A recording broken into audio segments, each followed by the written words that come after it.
क्या नारा लगाए थे कि हर साल 2 करोड़ नौकरी देंगे। 9 साल हो गया है, अभी टीवी पर प्रचार आएगा 9 साल बेमिसाल। तो मैं देश के नौजवानों से कहता हूं, हरियाणा के नौजवानों से कहता हूं, 9 साल देश बेहाल।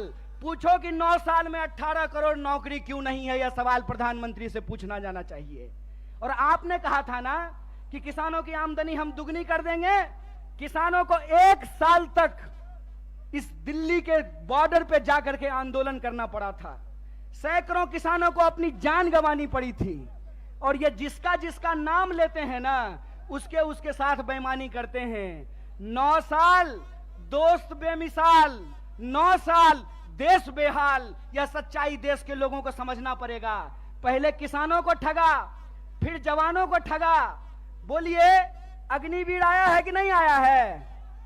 आया है ना। तो एमपी बनेगा 4 साल के लिए, एमपी बनेगा 5 साल के लिए, अग्नि बनेगा 4 साल के लिए। बोलिए बेईमानी है कि नहीं है? है ना। तो आप जींद के लोग हैं ना, कड़कड़ा के बोलिए बेईमान को बेईमान, चोर को चोर बोलिए, बेईमान को बेईमान बोलिए। हमारा लोकतंत्र का अधिकार, ये हमारा ईमान है कि बेईमान को बेईमान बोलेंगे। अगर प्रधानमंत्री 5 साल का हो सकता है तो सिपाही 4 साल के लिए क्यों होगा? अगर एमपी को पेंशन मिल सकता है तो बेल्ट की नौकरी करने वाला कांस्टेबल को पेंशन क्यों नहीं मिलेगा? ये सवाल पूछिए। ये सवाल पूछिए कि अगर प्रधानमंत्री को पेंशन मिल सकता है तो मास्टर साहब को पेंशन क्यों नहीं मिलेगा? प्रोफेसर साहब को पेंशन क्यों नहीं मिलेगा? सिपाही को पेंशन क्यों नहीं मिलेगा? सेना में नौकरी करने वाले को पेंशन क्यों नहीं मिलेगा?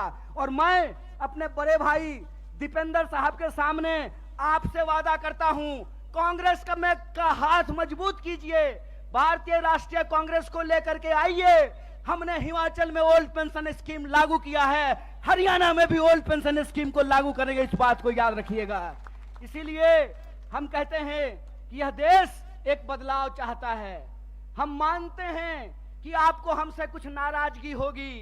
कई बार माँ बाप को भी अपने बच्चे से नाराजगी हो जाती है, लेकिन माँ बाप अपने बच्चे को उठा करके डस्टबिन में नहीं फेंक देते हैं। क्या माता जी? फेंक देते हैं। तो भारतीय राष्ट्रीय कांग्रेस आपकी पार्टी है और भारतीय राष्ट्रीय कांग्रेस का मुद्दा आपका मुद्दा है। और हम देश के प्रधानमंत्री नहीं हैं कि झूठ बोलेंगे, आकर के आपको जबरदस्ती कहेंगे कि हमारा जींद से बहुत पुराना नाता है। अरे प्रधानमंत्री जी, जींद से आपका पुराना नाता है ना, तो एक और मेडिकल कॉलेज यहां खुलवा दीजिए। रास्ता में आते हुए सड़क पे बहुत सारा गड्ढा है, यहाँ के लोगों को इलाज कराने के लिए हिसार जाना पड़ता है, यहाँ के लोगों को इलाज कराने के लिए दिल्ली जाना पड़ता है। अगर आपका नाता है तो जींद के लोगों को ठगना बंद कीजिए, क्योंकि जींद के लोग अगर जाग गए तो जींद हरियाणा की राजनीतिक राजधानी है और हरियाणा में बदलाव से कोई रोक नहीं सकता है।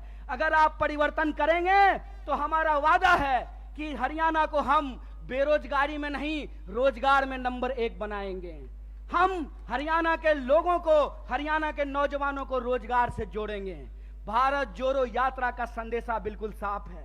हम नौजवानों को रोजगार से जोड़ना चाहते हैं, किसानों को एमएसपी से जोड़ करके रखना चाहते हैं, महिलाओं को उनके सम्मान से जोड़ करके रखना चाहते हैं, बुजुर्गों को उनके पेंशन से जोड़ करके रखना चाहते हैं।